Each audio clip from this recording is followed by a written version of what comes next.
Without further ado, ladies and gentlemen, Dr. Timothy Fong.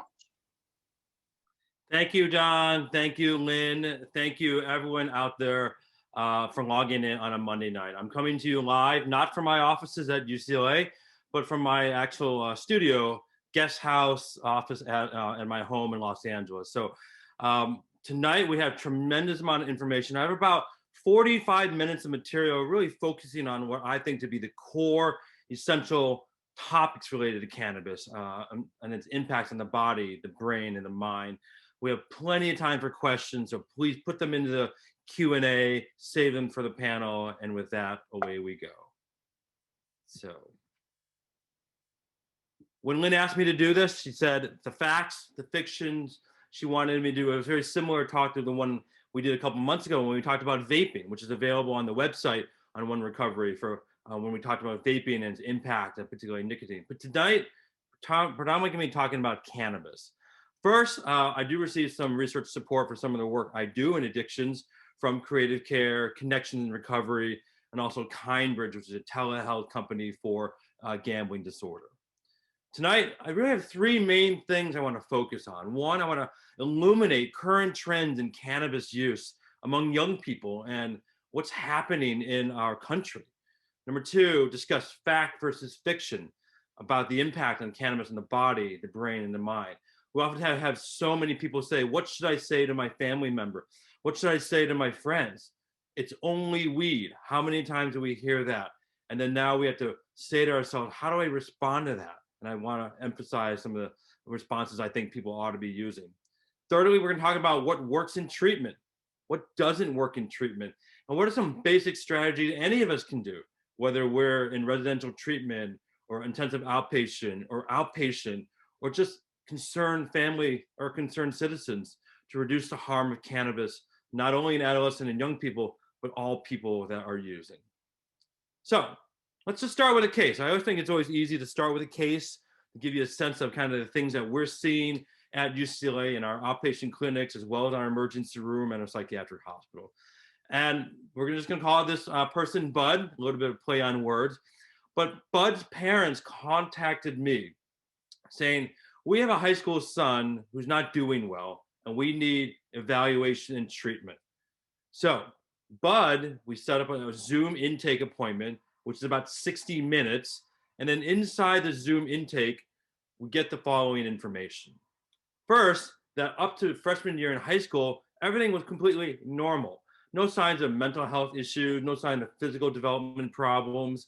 Everything seems to be working fairly normally inside the home environment. Starting as a freshman in high school, he started using cannabis only with friends. And the parents knew about this. The parents not only said, that's okay, it's only weed, but they actually allowed Bud and his friends to use cannabis inside their actual home. We're gonna get to this a little bit later about why that's important. Sophomore year comes around. Bud's grades start to go up and down. Normally he'd get B's and A's. Now he's starting to get a C, and he even got a D. He's a member of the band. He's a member of the math team. And as a sophomore in high school, he starts to talk back to his parents. And his parents say, you know what, that's normal. He's a sophomore. He's going to get oppositional and not really all that concerned. Again, no formal mental health intervention at this point. This is sophomore year, year two. Junior year starts. His grades start to decline significantly. Fall, winter, spring, C's and D's. His friends vanish. No one comes by the house anymore. Bud doesn't seem to be going out with any friends. The parents don't know who Bud's friends are anymore. He spends a lot of time in his bedroom, and the parents think, oh, it's just a video game addiction. He's addicted to video games, which is exactly the reason they came to see me as the gambling and video game addiction expert. They said, we think our son is addicted to video games. He's not showering. He's not eating. He's not doing laundry. He's not even wearing deodorant. It's the whole thing. But they're starting to smell cannabis more and more in the home. The smell is obvious, that pungent aromatic smell, which really comes with a chemical terpenes. And they were starting to smell it there. They come in fall 2020 with this appointment. It's in the middle of the pandemic. They think it's a video game addiction. And during the intake, I started to get more information that they didn't think of and link it up. And steadily, essentially what Bud had been doing from freshman, sophomore, and now junior, and now beginning of senior year, was 3 years of increasingly more and more cannabis use, to the point where he would say to me, yeah, I use vapes, I use edibles, and I use flower. Yes, Dr. Fong, I quote, wake and bake. It was clear though at intake, he had mood issues of depression, irritability, impulsivity. He had cognitive ability during the intake. He had a hard time processing information. He had a hard time telling me his story in clear, coherent terms. Clearly on the Zoom, he was disheveled, he was unkempt. And I said to him during the first session, Bud, are you interested in stopping cannabis as a way to see if that will help you improve your mental health? No, I'm not. Why would I stop, Dr. Fong? Because it's just weed. So oftentimes we get this and say, what's the first thing we ought to do in the intake? And I gave you a sense here of what I did. First visit, 60 minutes, minute 50, 55. This is what I said to Bud and his family. I said, Bud, I'm making a strong recommendation for you to stop cannabis right now. Your parents asked me to see you to see if you have a video game addiction. I believe, in fact, what you have is a cannabis use disorder, and I believe that cannabis is impacting your ability for your mood and thinking. I want to focus on benefit promotion, which is the opposite of harm reduction. And really for you, Bud, I want you to get out and connect and do the things that One Recovery talks about, reconnecting with friends and hobbies and passion. I want to talk about with your parents about getting aligned in treatment goals. When I said to the parents, I believe cannabis is in fact the main reason that's driving a lot of these academic decline, mood changes, self-care changes, they said, again, it's just weed. How could that be possible? We fast forward to from fall 2020 to the spring now 2021, after now about 5-6 months of treatment. He's reduced. He's not vaping. He's not smoking flower. He's using 2 edibles per night. His mood is better. His sleep is consistent. He's showering. He's cutting his hair. He's shaving. He's wearing deodorant. So some things are better. But he's not working. He's decided to drop out of high school. He doesn't really have any goals in life. He's 18 and a half years old. And when you say, what are your plans for the next 5 or 10 years? Not sure yet. I'm going to take a gap year. Well, I'm not sure how you can take a gap year when you haven't finished high school, but that's what he was thinking. So a lot of work remains to be done. Why do I bring this up? Because this is a classic case of the kind of things that we see all the time, either in treatment or in prevention world. So some of the main questions I want us to think about here tonight, and as we go through these slides, I want you to come up with your own thoughts, your own opinions, your own comments. How would you answer these questions if you were asked by a reporter or by a parent or by your own child or just yourself? How addictive is cannabis? How beneficial is cannabis to the body? How harmful is cannabis? What's really in today's cannabis products? And is big weed the same as big tobacco and big food and big alcohol? How should we conceptualize the emerging and growing cannabis industry? So let's go back and look at some real clear facts about cannabis and cannabis culture. First, we have to get our terms crystal clear. Cannabis refers to the plant, the entire plant, the stem, the stalk, the leaves, the products that come from it, male, female versions of it. Cannabis sativa, cannabis is the actual plant. Cannabinoids are chemicals inside the cannabis plant, and there are literally hundreds of different kinds of cannabinoids. The 2 top cannabinoids that we talk about all the time are THC, the psychoactive component inside that is responsible for all the psychoactive things that we hear about, and then CBD, cannabidiol, which is a non-psychoactive cannabinoid. Now, it gets confusing and we start to mix terms, but this is so important to remember. There are literally hundreds of different kinds of cannabinoids inside the whole plant of cannabis. Marijuana is generally known simply as the cannabis plant, referring mainly to a cannabis plant with predominantly a lot of THC in it. Hemp is the cannabis plant that has, by definition, less than 0.3% THC. Hemp is what was made legal in the Farm Bill of 2018 that allowed any product that has less than 0.3% THC to then be harvested and marketed and sold over the counter. which is why you can go into a drugstore or you can go onto Groupon, or you go on various products and buy hemp-based products online. So those terms matter because we had to be precise. Cannabis is the plant. Marijuana is a plant predominantly associated with THC levels that are above 1, 2, 3, 5, 6, 7, 8, 9, 10%, even 30%. And hemp is mainly, again, cannabis with less than 0.3%. How big is the California cannabis industry? Well, remember 5 years ago, we're coming up on 5 years this November when we as a state decided to pass the Adult Use of Marijuana Act. So we now have nearly 5 years of experience of what it's like in our state now. And I'm curious, Aiden, before or 5 years ago, you were probably in junior high, maybe even a freshman in high school. And you can see how radically different our state has become. From where I live right in West LA, I can go out and literally be in a dispensary in 45 seconds. I can deliver cannabis to my home. And as I drive into UCLA, I will pass no more than a dozen cannabis billboards on my way to work.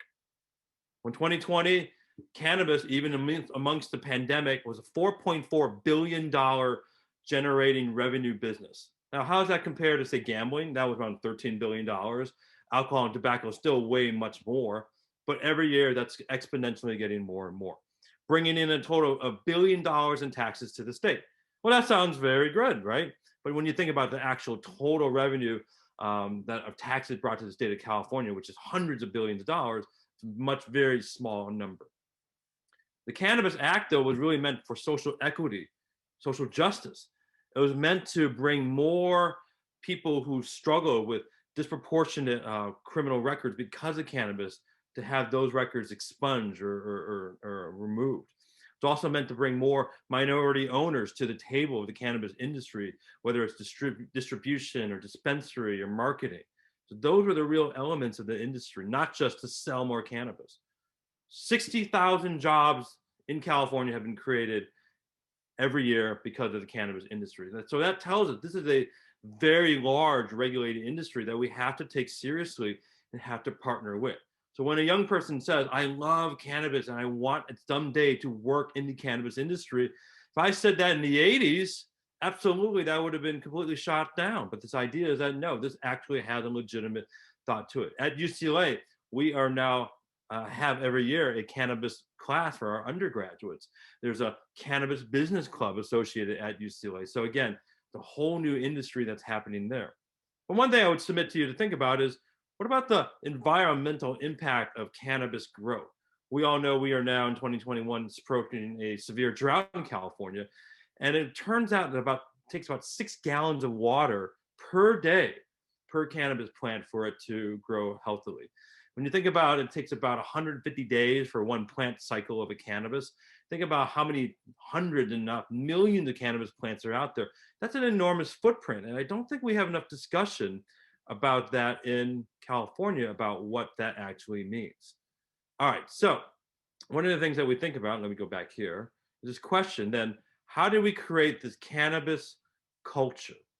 We have here in California, from the very, very beginning, this idea that in the 70s and 80s, cannabis went from the back rooms now to 2021 to the boardrooms. Venture capitalist money, above board, magazines, newspaper, and media culture. We also have in 2021, the facts are that we have tremendous amount of advertising on cannabis, a tremendous amount of social media discussion on it, whether it be Reddit discussion boards, Instagram, YouTube. And you'll get YouTube just looking up dab rigs or how to use cannabis, and you'll find thousands of cannabis videos. Pop culture references making cannabis use, cannabis possession, cannabis behavior acceptable. T-shirts. One of the things I bought for my niece last Christmas, who is now going to college, was just cannabis socks, and she was so delighted. And I said to her, I really shouldn't have bought these for you. She's like, no, but this is so cool. You're the coolest uncle. I thought about that. Well, I said, well, that's naturally true, but the idea was really cool. Just the fact that I was trying to link up cannabis and how, quote, cool she thought it was. So I submit to you these general questions. How did cannabis become so popular in 2021? And the general arguments are these. Many people say, oh, it's plant-based. I'm going plant-based. It's organic. And then they tie in this automatic assumption, if it's plant-based, it must be safe. Well, all other drugs of abuse are plant-based, right? Cocaine, alcohol, heroin. It's legal, therefore it must be completely fine and regulated. And again, I think these are part of the reason why it's so popular. Again, in 2021, the idea that we have a new and innovative product to help people feel good, to help people relax, help people take away their disconnection, their loneliness, their sadness, if you will. Incredible slick marketing strategies. Again, all you got to do is look at the billboards. All you have to do is look at the ads for cannabis. That's phenomenally, very, very clearly targeted toward young people.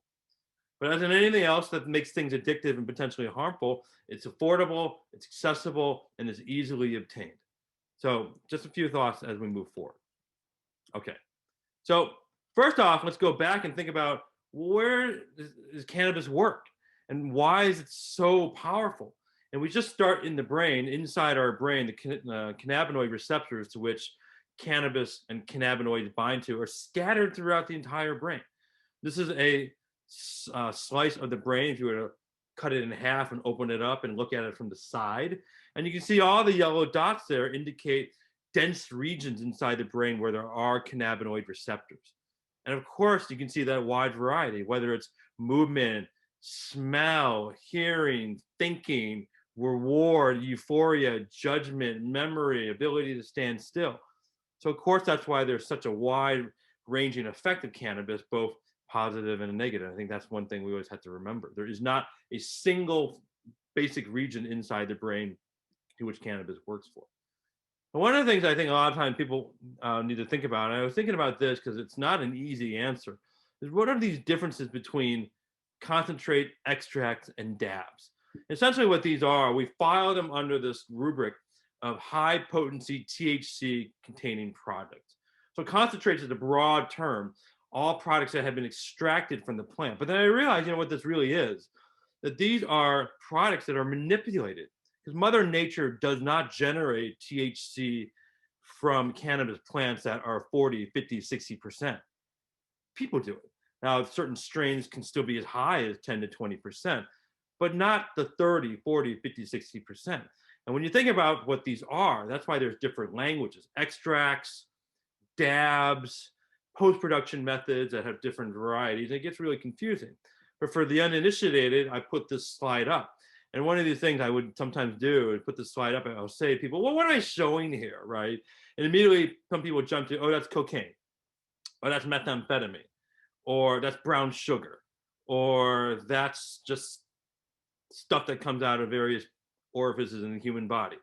The point is, you can look at these things and your first immediate response is say, this isn't cannabis. So if you're a parent and you're not familiar with the cannabis world and you see these things in your family's room, you're going to say, oh, this is just candy, or this is just some sort of caramel or butterscotch. When in fact, these are dabs or extracts or shatter or high potency products that, again, can be as much as 30, 40, 50, 60, 70% concentrated. And this slide is just showing some of these different formats, and you can see a wide variety. This doesn't look like the bag of cannabis green flower plant that I remember seeing in high school when I was going to high school in the early 90s. I also have some other products here there as well. This is a cannabis drink that has 5 milligrams of cannabis. It just looks like a seltzer water. These are, of course, cannabis edibles and gummies that look like mints, that each one of these gummies has about 5 milligrams of cannabis associated. These are high potency pre-rolls of cannabis that are already, this one's listed at 30% THC. Now, you would look at it and say, well, that doesn't even look like cannabis, but there it is in a plastic container. So again, for us to realize that the way it's packaged in today's cannabis products are very, very different than simply in a bag. And for folks who are uninitiated, I'd say, what is this device? And it'd be very interesting if we were to ask the 100 and so folks here tonight to say, what is this? Even before, I would be really curious to see what people would think this is. This, of course, is a very complex device called essentially a dab rig. And why it's confusing is that it's made of glass, and you can see these various elements are essentially where you put your high concentrate in, you then use the device lit up to melt the high concentrate, and it goes through all these various bells and whistles in there to be consumed ultimately by the vaporized device. But I put here kind of the instruction manual, and you see all these technical terms associated with this. Mini rigs, rear mounted, reclaim catcher, double uptake recycler, cyclone filtration, quartz banger. I mean, it's not even in English, but these were things that were not available in the mass production 15 years ago. And everything here is purchased legally. Everything here can be bought and sold on the internet, or you can walk into any glass shop or a head shop or a dispensary and buy these products up. So for parents, if you see these devices lying around, you're going to say, well, what is this? You might originally think this is some sort of lamp or some sort of project from shop, but clearly it's very, very different. So that's a look at the cannabis culture in California in 2021, just a few things. But what do we really need to know about cannabis and the young people? Well, here we look at some data taken from National Institute on Drug Abuse, and we can see how shocking this is. And you look here on past year marijuana use in 2020 over the last 12 months. 35% of high school seniors have said, yes, I have used some form of cannabis, smoking, vaping, edible. 35%. 35 out of 100 kids have said, yes, I've done this and used this in the last 12 months. Even down to 8th grade, 11 out of 100. So very, very common. When it gets to daily cannabis use, which is certainly a lot more concerning, that number for high school seniors, about 7 out of 100 high school seniors will say, yep, I use cannabis every single day in the last 30 days. So that's an alarming number when we get to the reasons why we're concerned about that. Even more so, of course, the fastest rise among young people using, of course, is THC vaping. And you can see here, daily THC vaping, again, among 12th graders, high school seniors, about 3.5%, or 3.5 high school seniors out of 100 are vaping high potency cannabis products, exposing their growing body, brain, and mind to high potency products every single day. And we can see why that would be a dramatic increase, largest increase in the nation's history. Why we forecast this over the next 5 or 10 years, we think that number is just going to go up. Why? Because these products are going to become more easily available, more affordable, more popularized, and of course, more mainstream. We're going to see that. Here's a slide showing what's happened over the last 25 years. And in these, again, these potency of just cannabis products seized by the feds. So you go back to the mid 90s, you can see on average that the THC that they were seizing from various drug grades was about 4%. Now it's almost 3 times, 14%. And you also see various growth in there. And again, why is that? The technology to have higher potency has gotten better. The ability to distill these things and make these things more efficient has gotten better. It's just technology improving things, just like we've improved the internet dramatically in the last 25 years. So here's things we ought to know and things we ought to think about. Number 1, prevent early exposure. You think of cannabis as a potentially neurotoxic substance like alcohol or cocaine or lead, mercury. What do we try and do with youth? We try and delay their exposure when they're young. Studies have shown very clearly, without a doubt, that if an adolescent starts using cannabis before the age of 16 and for an extended period, about a year, it can lead to a number of significant health problems, not only now, but when they're older and adult. Lung problems, heart problems, brain issues with memory and cognition, psychological problems, meaning depression, anxiety. So our first task is to prevent the very first time young people use cannabis. And so when I say to people, this is an adult product, just like alcohol, just like gambling. This is not designed to be enjoyed or consumed by young people before their bodies and brains are ready. But it's amazing how much resistance you get. Why? Because again, people will say, because it's just weed. Again, the law is clear, 21 and over. This isn't a law for 18-year-old. The law that we passed in 5 years ago said you got to be 21 years and older to actually consume.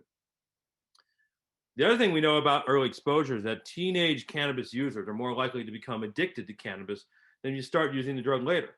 So essentially the message is we want to avoid people to starting early. And if they start early, if they're using it frequently in their teenage years, like daily use, the likelihood of them developing addiction is much, much, much higher. So the goal is to delay age of onset and reduce frequency of use to the point where until they're adults. It turns out that if they start using as an adult, their chance of getting addicted isn't zero, but it's way, way less than it is if they start earlier. So point number 2 is this: use early, pay later. This is a very interesting study done by Duke that basically showed that if you start smoking heavily in their teens, defined as 3 or more times a week, that you will lose about 8 IQ points by the time you reach adulthood. And that ability doesn't come back. So let's say your starting IQ is like 110. By the time you reach your age 30, you might be under 100. Now you would argue, well, what's the big deal? I lose a few IQ points. Well, it does matter, in terms of actually being able to navigate life and do all the adulting that we as adults need to do. Those who started smoking marijuana after they were adults, meaning after the age of 21, they didn't show those declines in their 30s. Again, as an adult use product, if you wait until your body and brain are ready, you probably can then handle what cannabis or alcohol or any other substances might throw at you compared to when you're young, when it actually starts interfering with actual brain growth and development. Question we have to answer is, how addictive is cannabis? Well, this is an actual study that came out this year, and it shows that a year after first trying cannabis, about 11% of young people, that sweet spot of age 12 to 17, met criteria for addiction to cannabis. So in other words, there is an 11% chance from the very first time you drink a can of cannabis, you smoke a pre-roll, or you have an edible, that a year from today, in June of 2022, that you will meet full criteria for addiction. The very first time you take kale, or the very first time, you eat broccoli, I don't think you're going to develop an addiction 11% of the time down the road. And even more so, this range is the same percentage than if they tried a prescription opioid as a teenager. Wait a minute. So you're telling me that cannabis is on par with oxycodone in terms of how addictive it can be for a young person the very first time it touches their lips. That is what we're saying. And that's the sort of data that's so critically important for us to think about down the road. For young people, it's undeniable cannabis can lead to severe mental illness. And I'm not going to use the word cause. I'm going to use the word exacerbate, associate, aggravate. Because again, what we're talking about is, why do certain mental illnesses actually show up? Why does cancer show up? It has to be the right kind of conditions. And clearly what we're finding is that cannabis during puberty is an aggravator. It can exacerbate genetic predispositions for severe mental illness. It can disrupt the flow of normal brain cell development. So all this fancy things, what we're saying is that when you ingest high potency or THC, which is not made by the body, our body makes our own kind of cannabinoid called endocannabinoids, that THC, which is a very different kind of cannabinoid, lingers around the body longer, and it extends activation and excitation of neurons and cells. It's basically running around doing things that Mother Nature never really intended. And when we think about that in the young person's brain, where every night matters, every week matters in terms of brain growth and development. The only reason I would think that is that I think about like watching our own kids, and sometimes when I haven't seen some of my kids' friends for like just 1 month, and then they come back and then suddenly they're almost an inch taller, or they got these fuzzy things growing on their face. That shows me how fast their body is changing. And when you introduce THC that lingers around, and we all know THC has a long half-life, it can actually do all sorts of changes. I'm not using the word damage, I'm using the word changes and alterations to body growth and development. Overdose, injury, and death, where we know that unfortunately in many of the states, now there's 15 states that have legalized cannabis use. Subsequently, what happens over the next year or 2 years is that there are more young people that get exposed, even adolescents and toddlers and babies, and overdose injuries. So there's a famous meme you'll see that I'll say, Number of, overdose deaths every year from opiates, 80,000. Number of alcohol deaths, 100,000. Number of cannabis-related deaths, 0. And you'll see that passed along. And that's a perfect example of misinformation and disinformation, because people die from cannabis. They die while they're intoxicated, not from an overdose that kills them, but while they're intoxicated, they get into car crashes, they fall off buildings, they get shot, they get stabbed, and it's really tragic. And that actually is a death from intoxication. It's not a overdose where the substance actually killed them, but the state of intoxication does lead to injury and death. As an example, a case report here. This is a very, very small, tragic one of an 11-month-old male who presented to the central nervous system depression, meaning their brain just shut down after a seizure, and died. And myocarditis and the inflammation of the heart was diagnosed.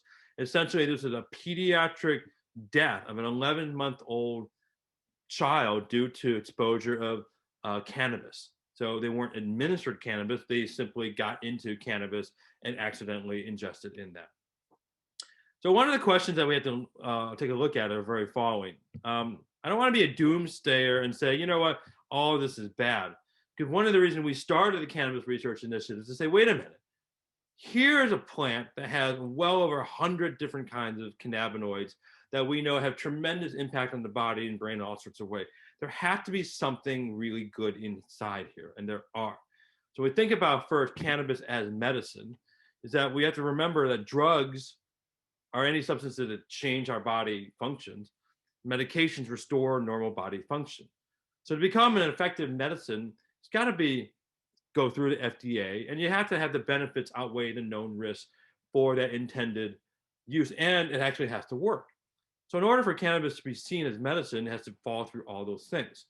But right now, here it is in 2021, what we accept in the science and medical community to say, yes, cannabinoids, THC or CBD or others, can actually do to help people. And above this line here, I put essentially the FDA-approved medications to which we have. So the first two are synthetically made THC. So they're not even coming from the cannabis plant. And these are essentially things that bind to cannabinoid receptors in our bodies and our brains to stimulate appetite from wasting syndrome from HIV/AIDS, or from chemotherapy, nausea and vomiting, to actually help with that. There's not any mental health aspects at all. The one plant-based product that is FDA approved is cannabidiol. Epidiolex is its brand name, which is from plants for very severe and pediatric seizures, very, very difficult to control seizures, oral, liquid, and plant-derived, but very, very expensive. And that's it. That's all that we have that's FDA approved. Some of the other things that we're looking at in the United States, but are available in Europe and Canada, are medicines that are sprays, which are combinations of THC and CBD for pain and muscle spasticity caused from multiple sclerosis. So the things that are actually on the market are very, very small. But you wouldn't think that, when you think about what's actually out there for on the market, when you see the billboards or see the ads, or you see the people saying, you got to try this, you got to try that. And I think that's something we have to think about. So as it stands right now, many professional society in medicine, the one that I belong to, of course, American Psychiatric Association, says there's no current scientific evidence that cannabis is in any way beneficial for the treatment of psychiatric disorders, depression, anxiety, PTSD, insomnia, ADHD, bipolar disorder, schizophrenia. So I wish I could say that it would be, but the science evidence base that we have is so small that says that none of them are really helpful. That doesn't mean they're not. We just have to do better research to really ascertain. For instance, there's a trial that we're doing at UCLA to look at CBD for treatment of schizophrenia, as well as CBD for treatment of opioid use disorder. So again, the principle of therapeutic potential of cannabis is enormous. It's just that we're not there yet. So I have to address CBD because everyone wants to know about CBD. Is it a miracle or is it a myth? It's somewhere in between. Again, CBD is cannabidiol. It's one of those several hundred cannabinoids are in the cannabis plant. And one of the things that it does It doesn't bind like THC and activate all of these receptors. It does a lot of small things, indirectly activating different things inside the body to get more in the cannabinoids going, to get more efficiency in the cannabinoid system talking to each other. But we have seen now scientific studies to show it does seem to help with autism and the behavioral disturbance attached with autism, hyperactivity, anxiety, insomnia, self-injurious behavior. Now, wouldn't this be amazing if we could say with confidence that these things work? But the problem with CBD is this. It's that there's so many different kinds of products, there's so many different kinds of variabilities, and they're not manufactured in any standard regulated fashion with confidence. And again, when you go back to the Farm Bill that allowed these to be created, put under the shelves in drugstores, but not be subjected to FDA regulation, not be subjected to the standards of good manufacturing products that we come to expect from, say, things like Advil or Tylenol or any of these things, similar to other alternative and complementary things. So what happens, unfortunately, you buy these CBD products, and then when you actually test them, it turns out that they don't have the amount of CBD that they say. Or worse, they have more THC than you thought. Or they have pesticides or other adulterants or other things like that. I think it reached a craze when you even see things like this, CBD-infused pillowcases. And if you go to Bed Bath & Beyond, you see it everywhere. CBD for pets, CBD for mascara, CBDs for, all things that age. And you think about this CBD craze, how did it happen? Because we as humans, and particularly as Americans, want answers fast. We want wellness. We want things that are organic and plant-based, that are not addictive. We want to feel better. And that's why I think it's just really taken off. So, but unfortunately, CBD has side effects. It's not like, benign. CBD is known to cause sleepiness, fatigue, diarrhea even, and for some, seizures in toddlers. Of course, it treats it, but for some, it can aggravate it. It can actually harm the liver and can interact with other medications. So it's not completely benign. And again, probably the most dangerous thing I think is that CBD products off the shelf sometimes do have these other adulterants and things in that you wouldn't expect. All right, one of the things as an addiction psychiatrist we have to talk about is cannabis use disorder or addiction, and also fold it into this idea that it's not just addiction that we worry about. We worry about intoxication. So that short period of time, which could be anywhere between 2 hours, 4 hours, 6 to 8, 10, 12 hours while you're intoxicated with cannabis, when you can actually have distress or physical impairments. We worry about cannabis withdrawal. We worry about cannabis creating depression, cannabis creating anxiety, cannabis creating all sorts of other psychosis. So those are the mental health things that we look at. Now, for those of you in the room on the Zoom here, if you're in practice, I think this is a very good cannabis screening tool you can use. So if someone's coming in for depression or anxiety or something else, and they're not expecting to be asked about cannabis, this is a great way to start. Even for parents thinking about, hey, does my son or daughter do this? Do they smoke alone? Do they have any memory issues? Are we fighting with them? Have they tried to stop? They promised I'm going to stop January 1st, and then by mid-February, they're back at it. These are beginning to give you a sense that there may be an unhealthy relationship with cannabis brewing. And that would then give you the idea that I have to now look at this larger criteria of addiction.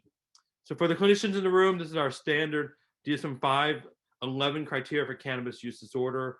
I always highlight this again because people say in their mind's eye, how does cocaine use disorder look that's different from alcohol use disorder, from tobacco use disorder, from cannabis use disorder? The criteria are the same, but the presentations can look different. So you're not going to have all these wild variety of, presentations. I'm sorry, you are going to have a wide variety of presentations. So some person with cannabis use disorder might come in with a lot of craving and spending time and just not advancing in life. The next person might actually have tolerance and withdrawal.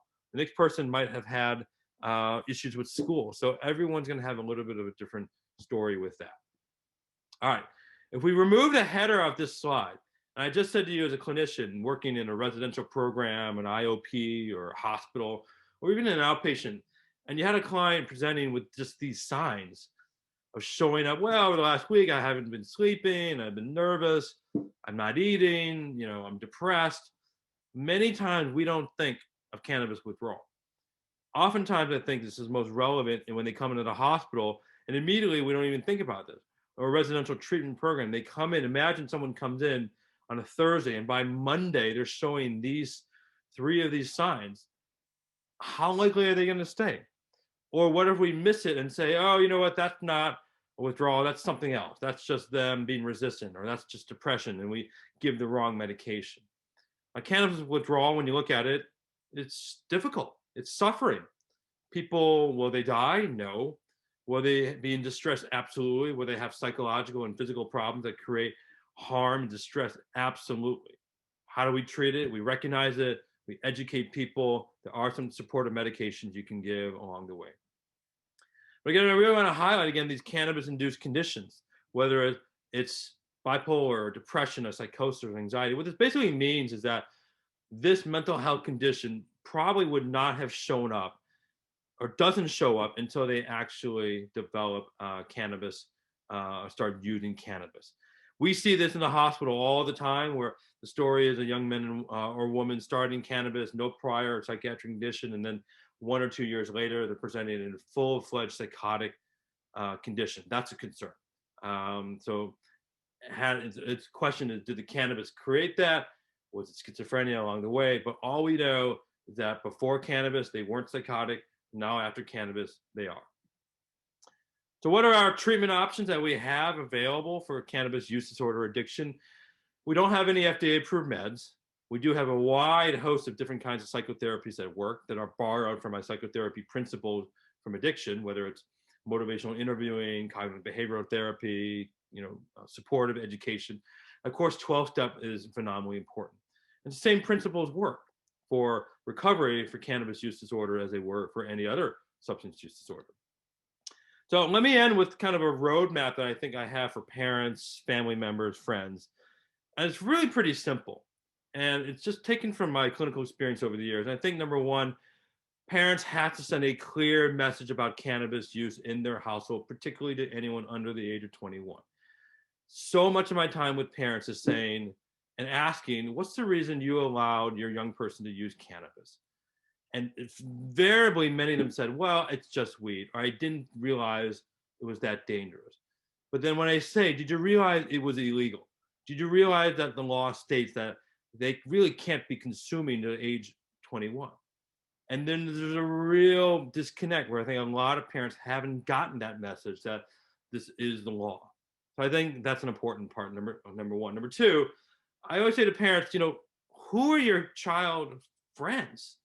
Who are their family members? I've seen so many cases where when I ask the parents, who is Johnny getting cannabis from? Who is Johnny using with? I don't know. And in this virtual world, many of these friends, even to the young person, they never met. They're just a virtual friend, but they're using the internet to get the drugs. Know the laws about cannabis consumption. And I think so important for parents who aren't familiar with the cannabis world to take a moment and maybe visit a cannabis dispensary if that's not going to trigger you or create distress. Because once you walk inside a cannabis dispensary, then you start to understand this culture and this world and what you're up against and what people are using or what the popular things are. And knowing those laws. Again, if you're a parent and you have a young person and their friend comes over and they use cannabis inside your home, you're responsible for what happens to your son or daughter as well as to that friend. If you actually give cannabis to someone under the age of 21, that's a crime. I think that's something that we have to be well aware of. If you drive and in the presence of people using cannabis in your car, that's a crime. I think it's so important to seek professional support way sooner than later. We think about the story with Bud. They brought him into treatment 3 years after he started using cannabis at the age of 14, 15. Had earlier intervention happened, I think we would have avoided a lot of those problems down the road. The real question is, how do you get young people to come into treatment before major problems develop? One recovery gets them, when they get caught in school. But I thought one of the things we should be using more of is this idea of the mental health checkup. This idea that we send kids for annual physicals before they can come into school or before they can participate in sports. So I just don't understand why we don't do that for mental health. Why don't we say, hey, the pandemic's been ravaged us, but let's do, before the start of the school year, a mental health checkup to see where you're at. And inside that, do all these screenings, do all these firm statements, and move forward from that. I think that's something I'd like to see more of. For the young people who are here or potentially listening, I think it's very simple.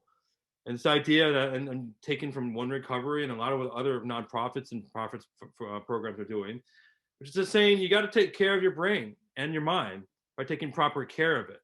You know, when I was going through med school and residency, it was a badge of honor to say I stayed up 36 hours straight on call. We've now changed that in the medical field to say there are duty hours where you can't do that. The things that we celebrate in the United States are really interesting. We celebrate how many hours you work, how long can you stay up, how much food can you eat, you know, how intense and extreme can you be. We don't really celebrate people who say, you know, I prioritize 8 hours of sleep, exercising an hour every day, and doing in real life experiences. You know, it's just real interesting we don't. We celebrate extremes instead of celebrating moderation and consistency. And I think that's part of the story for young people is getting into the adulting early. The cooking, the cleaning, the doing the laundry, the recognizing that you aren't perfect, the recognizing that, you know, to get where you need is going to take years, not days of hard work, sacrifice, and opportunity. I think those are the roadmap. And I think by doing that, we then start to pivot the conversation away from turning to substances just to feel good or to escape, instead of then having young people look at substances and say, what is that going to do to my body and to my brain at this tender age that I'm at? That's where I think we want to get people starting to think. I'm very fortunate. Our son is 15. He's turning 16. He and I have been talking about drugs ever since he was in kindergarten. To my knowledge, he has not used. And I say to him, well, what do you think about substances? He says, Dad, we talk about it all the time. And I hear you constantly prattle on about how it's so much more important for me to get 8 hours of sleep and not expose my brain to these substances that could damage it. So, you know, I'm fortunate, you know, he's heard the lessons ad nauseum, but, you know, not everyone gets to live with a psychiatrist, you know, at home. All right. So the other take home points are very simple. No safe amount of cannabis for anyone under the age of 21. The younger the onset, the more frequent they use when they're young, the more dangerous that becomes, not only for addiction, but for physical and mental health damage. Cannabis is here to stay. It's not going away as an industry, and we really don't know what its true impact will be in our state. What if it turns out 5 years, 10 years, 15 years from now, we're talking about the cannabis crisis, like the way we're talking about the opioid crisis? I certainly hope not, but that's certainly a possibility. And again, the therapeutic potential is there, but we're so far behind the currently recognized harms. So oftentimes people will say to me, well, don't you think this helps? I say, if you took this cannabis edible right now for, let's say, a medical indication, think about all its known side effects that are out there: addiction, mental health issues, physical problems, and you compare that to other prescription medications, it would never make it to market. Cannabis as a medication in its current form has way too many side effects. So we just have to do better to figure out how do we reduce those side effects in a medicinal standpoint and then move forward from that. All right, I want to thank our UCLA Cannabis Research Initiative team, and we're spearheaded by an amazing researcher, Dr. Ziva Cooper, and we are doing leading edge research to understand cannabis's impact on the body, the brain, the mind. We have cannabis conversations and webinars. So please take a look at our website if you want to learn more, cannabis.semel.ucla.edu, cannabis.semel.ucla.edu. We have videos, we have webinars, we have a lot of great information there. We also have a Twitter at UCLA Cannabis. I also have a personal Twitter there as well. But go ahead and like our at UCLA Cannabis, and we oftentimes put a lot of different updates on various research that comes out. We have announcements there. We have a whole host of various things. Go from there. How's that? Perfect.